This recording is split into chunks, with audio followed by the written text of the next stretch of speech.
What's up, nerds? The hype of Penacony and Patch 2.0 continues, and depending on your time zone, in roughly 11 days, the character Sparkle, otherwise known as Hanabi, depending on your region, will be coming to Honkai Star Rail. So I thought this would be a great time to look into whether it's worth pulling for this character or not. I've been doing a lot of lore and theory videos lately, but it's time to stop looking at the juicy scenery and get back to business, because this is a turn-based strategy game after all. So let's get to it. And don't worry, I'll be going back to the lore and theory soon enough, but it's time to talk about Sparkle right now. I've been looking at this character's kit lately, and yeah, I'm talking about more than just what we learned in the Patch 2.0 special programming. Nudge nudge, wink wink. I've been hearing some wild takes lately, like Sparkle's gonna be the next Bronya, so if you have Bronya, you don't need Sparkle, which is insane to me! We need 2 high-power teams for Memory of Chaos, and if you're running Bronya on one, run Sparkle on the other! Or maybe in some scenarios, run them both! Like, what is going on right now? And so, I thought the best place to start this whole conversation would be to confront the idea of, if you have Bronya, you don't need Sparkle. Or even, is Sparkle the next Bronya? And the answer is no. They have similarities, but Sparkle, in my personal opinion, from what I'm looking at right now, is going to outshine Bronya, and there's a few reasons for that. In fact, depending on the team composition, Sparkle might actually be the best support character you could have. I do think it is team composition dependent, because Ron May does unlock dual DPS teams. She's literally the best DOT support. There are going to still be situations where Ron May will be the best support character. But depending on your team composition, Sparkle will be the one that you want to use. But I'm getting sidetracked again, so let's compare Bronya and Sparkle together like we were gonna do.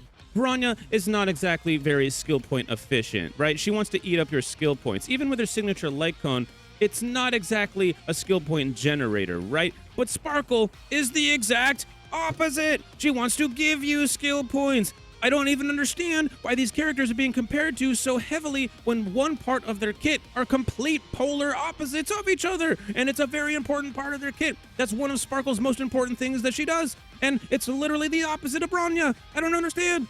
I don't get this. Like, how are you, like, I don't care who you are in the scene saying that if you have Bronya, you don't need Sparkle. I'm sorry, you're just wrong, buddy. You are. Now, I understand. Okay, I understand why the comparisons are being made. Both characters advance forward one of your other characters and give them a high-powered buff. But if one of the most important parts of one of these characters' kits is that they give you skill points and the other character basically takes them away to do what they want to do, that is not comparable. That's just not the same. Some important things to note about Sparkle's kit are that if she's on the battlefield, we get to cheat, and she gives us 2 extra skill point slots. No other character in the game has been able to do this for us before. And if she uses her ultimate, she will give us a fat stack of skill points.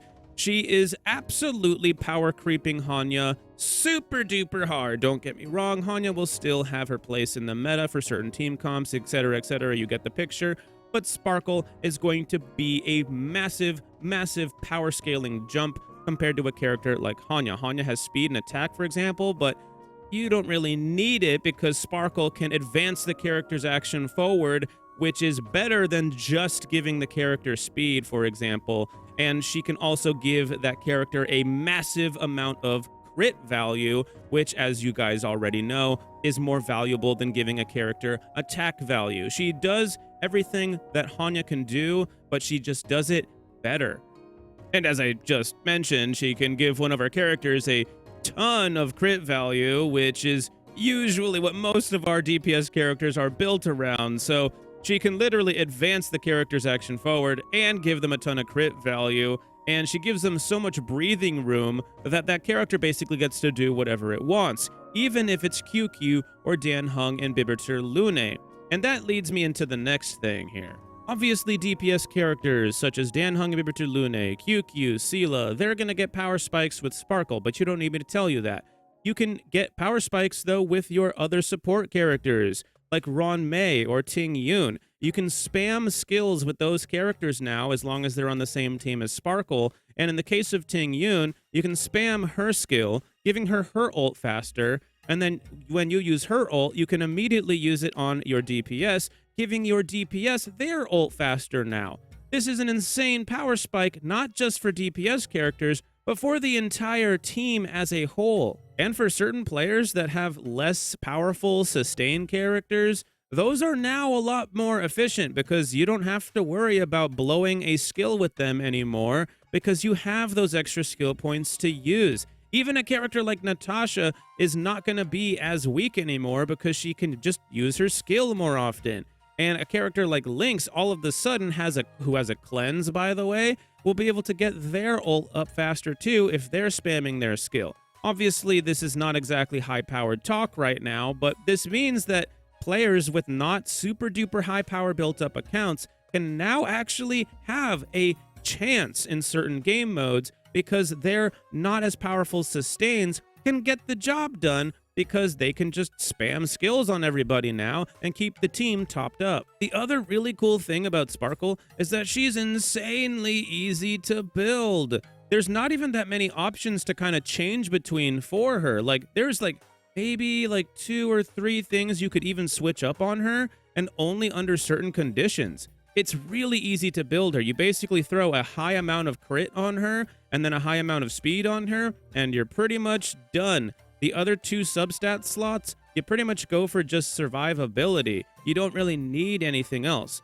She could get a pretty strong basic attack if you throw some crit rate on her too, but she doesn't really need it. Most of the damage will be coming from your main DPS, and you don't need her to deal damage in order to do that. So is Sparkle or Hanabi, again, depending on your region, it will be a different name, is she worth pulling for or not? In short, yes. Sparkle will be the best in slot character in certain team compositions, but it's not as niche as you might think. It's not only going to be for Dan, Hungabibiter, Lune, and QQ and Sela and stuff like that. It will be in much more teams than just that. Ron May will still be the best in slot in, certain team comps of her own, and Sparkle will have her own team comps that she's really, really great in as well. But why can't you just run them both?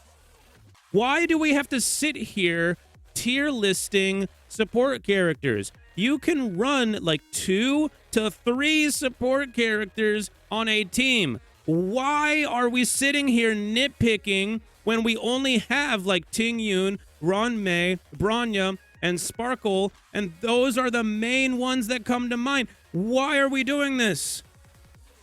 This is still the time period of pull the OP supports. We don't have enough of the super duper omega god tier high powered supports. After Sparkle, then I will understand, because now we're starting to fill up the support roster. But right now, it is still, in my opinion, pull the supports time, because you can have your supports can fix literally any DPS character. You can make a strong team if you have the right supports, but you can't fix a team with one really good DPS, but you can with really good supports.